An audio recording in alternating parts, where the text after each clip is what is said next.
I nobody. പൃഥ്വിരാജിൻ്റെ സിനിമയാകുമ്പോൾ അറിയാലോ, action ത്രില്ലറാണ്. ത്രില്ലടിച്ചിരുന്ന് തന്നെ നമ്മൾ കണ്ടു. പൃഥ്വിരാജ് തകർത്തിട്ടുണ്ട്. പൃഥ്വിരാജ് തകർത്തു എന്നല്ല, പൃഥ്വിരാജ് അഴിഞ്ഞാടിയ ഒരു മൂവി എന്ന് തന്നെ നമുക്ക് പറയാം. ഈ മൂവി പ്രൊഡ്യൂസ് ചെയ്തിരിക്കുന്നത് സുപ്രിയ മേനോനാണ്. ഇതിൻ്റെ director Nizam ബഷീറാണ്. Writer Sameer Ali.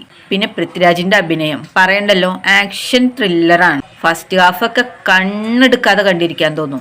Overall പറഞ്ഞാൽ നല്ലൊരു മൂവിയാണ്. പൃഥ്വിരാജിന്റെ ആക്ഷൻ ത്രില്ലർ മാത്രമല്ല കേട്ടോ, ഫാമിലി ആയിട്ട് ബന്ധപ്പെട്ട് കിടക്കുന്ന കുറച്ച് ഇമോഷണൽ ഒക്കെ ഉള്ള ഒരു കഥ കൂടിയാണ് ഈ ഐ നോബഡി പറയുന്നത്. ഒരു ബാങ്ക് റോബറിയുടെ കഥയാണ്. അതായത് സാധാരണക്കാരെന്ന് നമുക്ക് പറയാൻ പറ്റൂല, സാധാരണക്കാരിലും കുറച്ചുകൂടി ഒരു ഹൈ ലെവലിൽ നിൽക്കുന്ന, കാരണം ഇതിലെ നായകനായ രാജീവൻ ഒരു സെക്രട്ടേറിയറ്റിലെ ഒരു സർക്കാർ ഉദ്യോഗസ്ഥനാണ്. അപ്പോൾ ഒരു മിഡിൽ ക്ലാസ് ഫാമിലിയുടെ, അതായത് ഉദ്യോഗസ്ഥരായ 2 ദമ്പതികൾ അവരുടെ കാര്യം നോക്കി ജീവിക്കുന്ന ഒരു സുപ്രഭാതത്തിൽ ഒരു ബാങ്ക് റോബറി ആയിട്ട് ഇവർ കണക്റ്റഡ് ആവുകയാണ്. ആ ഒരു കഥയാണ് നമ്മുടെ സമീർ അലി ഇവിടെ ഒലിപ്പിക്കാൻ ശ്രമിക്കുന്നത്. ഫസ്റ്റ് ഹാഫൊക്കെ വളരെ ഓക്കെയാണ്, അത്യാവശ്യം ലാഗൊന്നും ഇല്ലാണ്ട് കഥ പോയിട്ടുണ്ട്. പക്ഷെ സെക്കൻഡ് ഹാഫ് എന്ന് പറയുമ്പോൾ കുറച്ച് എഴച്ചിലുണ്ട് സിനിമയ്ക്ക്.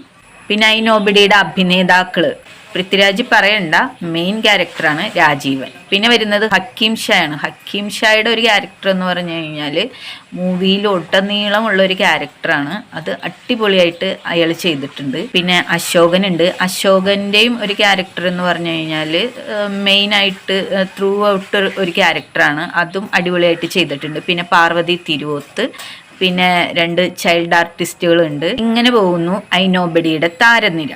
ഫസ്റ്റ് ഹാഫ് നമുക്ക് സ്ക്രീനിൽ നിന്ന് കണ്ണെടുക്കാൻ തോന്നൂല, അത്രത്തോളം പ്രേക്ഷകരെ പിടിച്ചിരുത്തുന്ന ഒരു വിഷ്വൽസ് ഒക്കെയാണ്. പിന്നെ എനിക്ക് എടുത്തു പറയാനുള്ളത് ഈ പടത്തിലെ പോരായ്മകളാണ്. കുറച്ച് ചെറിയ പോരായ്മകൾ ഈ പടത്തിനുണ്ട്. പടം ആവറേജ് പടമാണ്, കണ്ടിരിക്കാം. ഫാമിലി ആയിട്ട് പോയി തന്നെ നിങ്ങൾക്ക് കാണാം. ബാങ്ക് റോബറി ആണ് ഇതിൻ്റെ മെയിൻ വിഷയമെങ്കിലും ഇതിലൂടെ ഒരു ഫാമിലിയും കൂടി കണക്റ്റ് ആയിട്ട് വരുന്നുണ്ട്. അപ്പോൾ ആ ഫാമിലിക്കുള്ളിൽ നടക്കുന്ന കുറച്ച് സംഭവങ്ങളും കൂടി ഇതിലൂടെ കാണിക്കുന്നുണ്ട്. അതും വളരെ ഹൃദയസ്പർശിയായിട്ട് തന്നെ ഇതിൽ റൈറ്ററും സംവിധായകനും കൂടി ഈ ഒരു ഫാമിലി ഇമോഷണൽ സീൻസ് ഒക്കെ കാണിച്ചിട്ടുണ്ട്. പൃഥ്വിരാജിന്റെ ക്യാരക്ടർ, പൃഥ്വിരാജിന്റെ മാക്സിമം എഫേർട്ട് എടുത്തിട്ട് പൃഥ്വിരാജ് അഭിനയിച്ച് പൊലിപ്പിച്ചിട്ടുണ്ട്, അഴിഞ്ഞാടിയിട്ടുണ്ട് എന്ന് തന്നെ പറയാം. പക്ഷെ ഇതിൽ റൈറ്ററും സംവിധായകനും ശ്രദ്ധിക്കേണ്ട ചെറിയ പാളിച്ചകളൊക്കെ ഉണ്ടായിട്ടുണ്ട്. ചെറുതല്ല, അത്യാവശ്യം നല്ല വലിയ പാളിച്ചകൾ തന്നെ ഈ ഒരു പടത്തിൽ ഉണ്ടായിട്ടുണ്ട്. ഉദ്യോഗസ്ഥരായ ദമ്പതികൾ, ഹസ്ബൻഡും വൈഫും ജോലിക്കാരാണ്.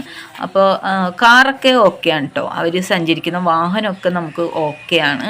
പക്ഷെ അവർ താമസിക്കുന്ന ഫ്ലാറ്റ് കാണിച്ചപ്പോൾ കുറച്ചും കൂടി ഇതിൻ്റെ സംവിധായകൻ ശ്രദ്ധിക്കേണ്ടിയിരുന്നു. വൃത്തി അത്ര പോരാ എന്ന് എനിക്ക് തോന്നി. 2 ജോലിക്കാരായിട്ടുള്ള, അതൊരു സാധാരണ ജോലിക്കാരല്ല, അവർ സർക്കാർ ഉദ്യോഗസ്ഥരാണ്. കുറച്ചുകൂടി അപ്പോൾ അവർ താമസിക്കുന്ന ഫ്ലാറ്റിന് കുറച്ചുകൂടി വൃത്തി ആകാമായിരുന്നു എന്ന് എനിക്ക് തുടക്കത്തിലേ തോന്നിയിട്ടുണ്ടായിരുന്നു. ഐ നോബഡി എന്നൊക്കെ പറഞ്ഞ് പൃഥ്വിരാജിൻ്റെ ഒരു സിനിമ ഇറങ്ങുമ്പോൾ നമ്മൾ പൃഥ്വിരാജിൽ നിന്നൊക്കെ, ആ സിനിമയിൽ നിന്ന് നമ്മൾ ഒരുപാട് പ്രതീക്ഷിക്കുമല്ലോ. പിന്നെ എനിക്ക് രണ്ടാമതായിട്ട് പറയാനുള്ളത്, നമ്മുടെ ഇവിടെ എന്ത് ക്രൈം നടന്നാലും, പ്രത്യേകിച്ച് കേരളത്തിൽ എന്ത് ക്രൈം നടന്നാലും തെളിയിക്കാൻ കേരള പോലീസിനുള്ള മിടുക്ക് വേറെ ആർക്കും ഇല്ല എന്നുള്ളൊരു കാര്യം. എന്ത് ചെയ്താലും ഇപ്പോൾ എല്ലാവരും പിടിക്കപ്പെടും എന്നൊരവസ്ഥയായിട്ടുണ്ട് ഇല്ലേ. എല്ലായിടത്തും ക്യാമറകളും എല്ലാം ഉണ്ട് ഇപ്പം നമുക്കല്ലേ. അപ്പം ഇങ്ങനെ ഒരു ബാങ്ക് റോബറി അവിടെ നടക്കുമ്പോൾ അത് കേരള പോലീസിന് കണ്ടുപിടിക്കാൻ പറ്റില്ല എന്നൊരവസ്ഥയിലേക്ക് ഈ ഒരു കഥയെ വലിച്ചു നീട്ടി കൊണ്ടുപോയി ചെന്നെത്തിച്ച ആ സ്ക്രിപ്റ്റ് റൈറ്റർ എന്താ പറയാന്ന് എനിക്കറിഞ്ഞൂടു.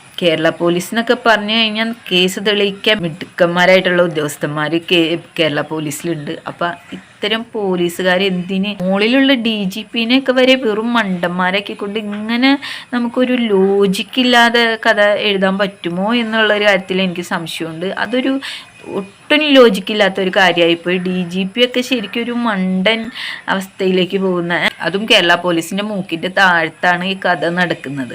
അപ്പോൾ അങ്ങനെയൊക്കെ ഒരു സംഭവത്തിൽ ഒട്ടും ഇത് കണ്ടുപിടിക്കാൻ പറ്റുന്നില്ല എന്ന് പറഞ്ഞ് ഇങ്ങനെ സിനിമ വലിച്ചു നീട്ടിക്കൊണ്ടുപോകുന്നത് ഒരു പോരായ്മയായിട്ട് എനിക്ക് തോന്നി. അതാണ് എനിക്ക് രണ്ടാമത് തോന്നിയ ഒരു അപാകത എന്ന് പറയുന്നത് ഈ ചിത്രത്തിൽ. പിന്നെ പാർവതി തിരുവോത്തിന് ഈ ഒരു ക്യാരക്ടറുള്ള ഒരു സാധാ വീട്ടമ്മ, അല്ലാണ്ട് വലിയ അഭിനയ സാധ്യതകളൊന്നും ഈ പാർവതി തിരുവോത്തിന് ഈ ഒരു മൂവിയിൽ അവകാശപ്പെടാൻ ഇല്ല എന്നാണ് എനിക്ക് തോന്നുന്നത്. ചിത്രത്തിലുടനീളം ത്രൂ ഔട്ട് ഒരേ ഒരു ഭാവമാണ് പാർവതി തിരുവോത്തിന്. പിന്നെ ഫസ്റ്റ് ഹാഫ് വലിയ ലാഗൊന്നും ഇല്ലാതെ വലിച്ചു നീട്ടി കൊണ്ടുപോയെങ്കിലും നമുക്ക് അത്യാവശ്യം കണ്ടിരിക്കാൻ പറ്റുന്ന ഒരു മൂവി തന്നെയാണ് ഐ നോബഡി. ആ ഒരു ആകാംക്ഷ അവിടെ നിലനിർത്താൻ സംവിധായകന് സാധിച്ചിട്ടുണ്ട്. കുറച്ച് രസകരമായ ഒരു സംഭവം എന്താണെന്ന് വെച്ച് കഴിഞ്ഞാൽ സോഷ്യൽ മീഡിയയ്ക്ക് ഇതിൽ വളരെ പ്രാധാന്യം കൊടുത്തിട്ടാണ് ഈ മൂവി ചെയ്തിരിക്കുന്നത്. അതുപോലെ തന്നെ 24 ന്യൂസിൻ്റെ ഹാഷ്മിയൊക്കെ ചിത്രത്തിൽ കുറച്ച് അധിക സമയം വാർത്ത വായിക്കുന്നുണ്ട്. ഇത് 24 പോലും ഹാഷ്മി ഇത്ര അധികം വാർത്ത വായിച്ചിട്ടുണ്ടെന്ന് എനിക്ക് തോന്നുന്നു. പിന്നെ നമ്മുടെ മറുനാടൻ മലയാളി ഷാജൻ സ്കറിയെ ഇതിൽ ഭയങ്കര കോമഡി ആയിട്ട് ചിത്രീകരിച്ചിട്ടുണ്ട്. അത് എല്ലാവർക്കും ഇഷ്ടപ്പെടും. കാരണം എനിക്കും ചിരി വന്നിട്ടുള്ള ഒരു സംഭവമായിരുന്നു. അത് മറുനാടൻ മലയാളി എന്നതിന് പകരം പലനാടൻ മലയാളി എന്നാണ് ഷാജൻ സ്കറിയെ കളിയാക്കിക്കൊണ്ട് തന്നെയാണ് പറഞ്ഞാൽ. അതൊക്കെ വളരെ നന്നായിട്ടുണ്ട്. പലനാടൻ മലയാളി, മറുനാടൻ മലയാളി എന്ന് നമ്മൾ മലയാളികൾ വിളിക്കുന്നത് പല പേരുകളിട്ട് നമ്മൾ വിളിക്കാറുണ്ടെങ്കിലും പലനാടൻ മലയാളി എന്നാണ് അതിനകത്ത് അവിടെ എഴുതി വച്ചിരിക്കുന്നത്. സംഭവം രസകരമായിട്ട് ഇവർ ചിത്രീകരിച്ചിട്ടുണ്ട്. കാരണം മറുനാടന് ഇത്രയേറെ പ്രാധാന്യം കൊടുത്തുകൊണ്ട് ഷാജൻ സ്കറിയൊക്കെ കോമഡി ആയിട്ട് ചിത്രീകരിച്ചിട്ടുണ്ട്. കാരണം അദ്ദേഹത്തിൻ്റെ യഥാർത്ഥ ശൈലി തന്നെയാണ് ഇവർ ഈ ചിത്രത്തിൽ കാണിച്ചിരിക്കുന്നത് കേട്ടോ. ഷാജൻ സ്കറിയെ തന്നെ എന്തായാലും ഇതൊരു കോമഡി ആക്കി ചിരിച്ചിട്ടുണ്ടാവും. പിന്നെ ഇതിലെ സോങ് എന്ന് പറയുന്നത് ഒരു ഹിന്ദി സോങ് ആണ്. ബോംബെ ബേസ്ഡ് ഒരു പഞ്ചാബി പ്ലേബാക്ക് സിംഗറാണ് ഇത് പാടിയിരിക്കുന്നത്. ഐനോബഡിയുടെ രംഗങ്ങൾക്കനുസരിച്ചിട്ടുള്ള സോങ് തന്നെയാണ്. സോങ്ങിനൊന്നും നമുക്കൊന്നും പറയാനില്ല.